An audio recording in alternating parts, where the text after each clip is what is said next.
Hello, জেলেপাড়া সার্বজনীন দুর্গা মন্দিরের আজকের এই মত বিনিময় সভা উপস্থিত এই মন্দিরের কমিটির সম্মানিত সভাপতি, সাধারণ সম্পাদক সহ কমিটির সদস্যবৃন্দ, সাবেক সদস্যবৃন্দ, উপস্থিত আজকের এই শারদীয় দুর্গা উৎসবে আনন্দ উপভোগ করার জন্য আগত দর্শনার্থী, উপস্থিত বাংলাদেশ জামাত ইসলামী বেতাগী উপজেলা বিভিন্ন স্তরের নেতৃবৃন্দ, সবাইকে আমার পক্ষ থেকে ধন্যবাদ জ্ঞাপন করছি। বাংলাদেশ একটি অসাম্প্রদায়িক বাংলাদেশ। এখানে ভোর হলে পরে আমরা যে মানুষগুলোর সাথে একে অপরের সাথে সম্পৃক্ত হই, তারা হয় মুসলিম নাইলে সনাতন ধর্মাবলম্বী। আমরা একে অপরের সাথে কোনো না কোনো ভাবে পরিপূরক, কোনো না কোনো ভাবে আবদ্ধ, হয় ব্যবসার খাতিরে কিংবা পড়ালেখার খাতিরে, কোনো না কোনো ভাবে আমরা আসলে হিন্দু এবং মুসলিম একই ভাবে। তো এই জায়গাটা থেকে আমাদের আলাদা করার কোনো সুযোগ নেই। ধর্মীয় দৃষ্টিকোণ থেকে যে যার ধর্ম পালন করবে, আমাদেরকেও আমাদের ধর্ম পালন করার জন্য নির্দেশ দেওয়া হয়েছে।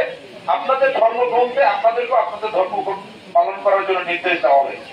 এইখানে ডিভাইডেশন করার কোনো সুযোগ নেই এবং অন্য ধর্মের উপরে হস্তক্ষেপ করার কোনো সুযোগ নেই। কিন্তু বাস্তবতা হচ্ছে বিভিন্ন সময় ইসলাম পন্থীদেরকে, আলেম ওলামাদেরকে, ইসলামী দলগুলোকে হিন্দু সম্প্রদায় থেকে আলাদা করা হয়েছে। বলা হয়েছে তোমরা এর মাঝখানে বিশাল একটা পাহাড় রয়েছে, আমরা এটাকে ভেঙে দিয়েছি। আমাদের কেন্দ্রীয় আমির ডাক্তার শফিকুর রহমান, তিনি তার বক্তব্যে বারবার বলেছেন বাংলাদেশে সংখ্যালঘু বলতে কোনো শব্দ নেই, যারা বাংলাদেশের নাগরিক প্রত্যেকে বাংলাদেশী। আমরা এই কথায় বিশ্বাসী হয়েছি। এর ধারাবাহিকতায় আপনাদের সাথে আমরা কথা বলার জন্য এসেছি। সম্মানিত উপস্থিতি, সম্মানিত মা এবং বোনেরা, আপনারা আপনাদের উৎসবকে যথাযথভাবে পালন করবেন। আমি শুধু আপনাদেরকে বলতে চাচ্ছি, আমরা গত পরশু দিনটা বেতাগী সদর ইউনিয়নের এবং বিবিসিটি ইউনিয়নের প্রত্যেকটা পূজা মণ্ডপে আমরা যাওয়ার সুযোগ করেছি এবং সেখানে আমরা দীর্ঘ সময় আপনাদের নেতৃবৃন্দদের সাথে কথা বলেছি। আমরা ওনাদেরকে আশ্বস্ত করেছি, এটা শুধুমাত্র ওনাদেরকে লোক দেখানো নয়, বাস্তবতা। আপনাদের আইন শৃঙ্খলা মিটিং এ ইউনো মহোদয় ছিলেন, অফিসার ইনচার্জ ছিলেন, সবাই সামনে বসে আমরা বলেছি 5ই আগস্টের পরে আমরা প্রত্যেকটি মন্দিরে গিয়ে আপনাদের খোঁজ খবর নিয়েছি, দেখভাল করার চেষ্টা করেছি। এবছরটা অতীতের চেয়ে আরো ভিন্নতা আমরা মনে করেছি, কারণ বাংলাদেশ যে সরকার রয়েছে, এই সরকারের জন্য একটা চ্যালেঞ্জিং হচ্ছে এবছর এই পূজা শারদীয় দুর্গা উৎসব। কারণ বিভিন্ন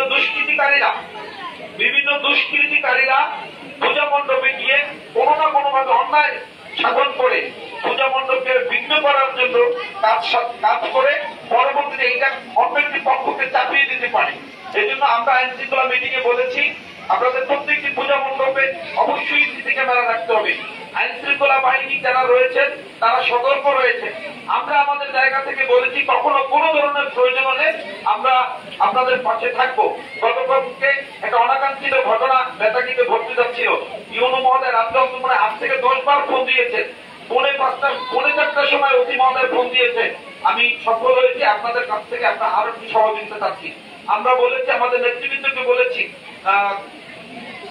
উগ্রতা প্রত্যেক ধর্মেই আছে, দুষ্কৃতিকারী এটা প্রত্যেক ধর্মেই আছে। যারা অন্যায়কারী তারা কোনো ধর্মের লোক না, যারা ধর্ম পালন করে তারা কখনো অন্যায় করতে পারে না। সুতরাং যে ভুল করেছে আইনি প্রক্রিয়া বাংলাদেশের আইনের মাধ্যমে তার বিচার হবে। কিন্তু এটাকে কেন্দ্র করে সারা বাংলাদেশের এখন সনাতন ধর্মাবলম্বীরা তারা এই উৎসবে মেতেছে। সুতরাং কোনোভাবেই যেন বাংলাদেশের পরিস্থিতি খারাপ না হয় এবং বাইরে যেন নেগেটিভ ভাবে উপস্থাপন হয়, আমরা সাধ্য অনুযায়ী চেষ্টা করেছি। আপনাদের সহযোগিতা ছিল বেতাগী থানার অফিসার ইনচার্জ জনাব মনিরুজ্জামানকে ধন্যবাদ জ্ঞাপন করি। তার সরাসরি হস্তক্ষেপে এই বিষয়টা এখন সারা বাংলাদেশের তো নয়, বরং বেতাগীতেও এখন পর্যন্ত জানে নাই, বলতে গেলে স্বাভাবিক হয়েছে। সম্মানিত উপস্থিতি, আমি আমার কথা দীর্ঘায়িত করবো না। আপনাদের এই উৎসব 3 তারিখ পর্যন্ত চলবে। আপনারা ভালো করে আপনাদের মতন করে আপনাদের এই উৎসব উদযাপন করবেন। আমাদের থেকে যতটুকু আমাদের দ্বারা করা সম্ভব ততটুকু আপনারা আমাদেরকে পাবেন। আইন শৃঙ্খলা বাহিনী তৈরি আপনারাই বলেছেন পরিশ্রম করছেন। আনসার ভাই আছেন, গ্রাম পুলিশ আছেন, আপনাদের স্বেচ্ছাসেবকরা আছে, সব মিলিয়ে আপনাদের মতন করে এই উৎসবটি পরিচালনা করবেন। আরেকটি কথা বলতে চাচ্ছি, আমাদেরকে আপনাদের সামনে মিডিয়ার মাধ্যমে নেগেটিভ হিসেবে উপস্থাপন করা হয়েছে, আপনাদেরকে আমাদের মাঝে দূরত্ব রাখা হয়েছে। এটা ভুল, এটা ঠিক হয়নি। আপনারা জানেন বাংলাদেশের অন্যতম একটি জেলা হচ্ছে পিরোজপুর। সেই পিরোজপুরে জামাত ইসলামের একজন ক্যান্ডিডেট ছিলেন আল্লামা দেলোয়ার হোসেন সাইদি, নাম তো সবাই জানেন। ওই পিরোজপুরের সংখ্যাগরিষ্ঠ মানুষ হচ্ছে সনাতন ধর্মাবলম্বী, এবং ওইখানে যখন নির্বাচন হয় সেই নির্বাচনে সংসদ সদস্য ছিল সনাতন ধর্মাবলম্বী একজন, কিন্তু তাকে পরাজিত করে হিন্দু সম্প্রদায়ের আমার সনাতন ধর্মাবলম্বীরা সাইদি সাহেবকে বিপুল ভোটে নির্বাচিত করেছেন। তার পিছনে অন্যতম একটি কারণ ছিল, তিনি মনে করেছেন ওই এলাকার মানুষ যে সাইদি যদি নির্বাচিত হয়, এই এলাকায় যদি এমপি হয়, তাহলে ওই এলাকার সনাতন ধর্মাবলম্বীরা সবচেয়ে নিরাপদে থাকবেন। তার উদাহরণ হচ্ছে, তাকে একটি মিথ্যে মামলা দিয়ে আওয়ামী লীগ সরকার তাকে জেল হাজতে প্রেরণ করেছিলেন, এবং তার নামে যে মামলা দেওয়া হয়েছিল সেই মামলার সাক্ষী বানানো হয়েছিল সুপরঞ্জন বারিকে। তিনিও একজন সনাতন ধর্মাবলম্বী, কিন্তু তিনি তার বিবেকের ধারণায় তিনি বলেছেন এই মিথ্যে সাক্ষী আমার দ্বারা দেওয়া সম্ভব না, এবং পরবর্তীতে এই সুপরঞ্জন বারিকে সরকারি মাধ্যমে তাকে গুম করা হয়েছে। এবং বিশ্বাসের কথা হচ্ছে, তিনি পরবর্তীতে 5ই আগস্টের পরে বাংলাদেশে ফিরে এসে তিনি কিন্তু এই সাইদির পক্ষে অবস্থান নিয়েছেন। তিনি বলেছেন ধর্ম যার যার, কিন্তু আমি কোনোভাবেই এই সাইদি সাহেবের বিরুদ্ধে মিথ্যে কোনো সাক্ষী দিতে পারবো না। ভাইরা, এটা প্রমাণিত হয় এদেশের কোন আলেম ওলামা দ্বারা, এদেশের ইসলামপন্থীদের দ্বারা পশ্চিমকালেও সনাতন ধর্মাবলম্বীরা ক্ষতি সাধন হয় না।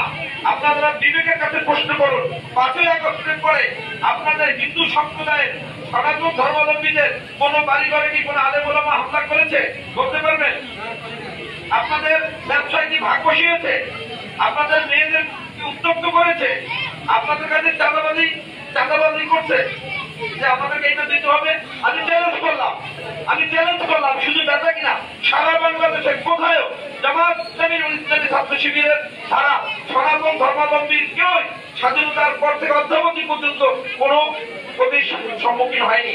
এইটাই হচ্ছে ধর্ম, এইটাই হচ্ছে জামাত ইসলামী। সম্মানিত উপস্থিতি, তো আপনাদেরকে ধন্যবাদ জ্ঞাপন করছি আমাদেরকে এখানে সুযোগ করে দেওয়ার জন্য। আমরা দীর্ঘ বছর পরে আপনাদের সাথে কথা বলার সুযোগ পেয়েছি।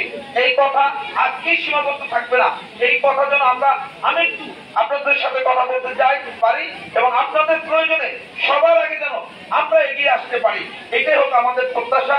এই বলে সবাইকে ধন্যবাদ জ্ঞাপন করে মা এবং বোনেরা যারা এসেছেন তাদের প্রতি ধন্যবাদ রেখে, কৃতজ্ঞতা রেখে আমি আমার আলোচনায় বিনতি।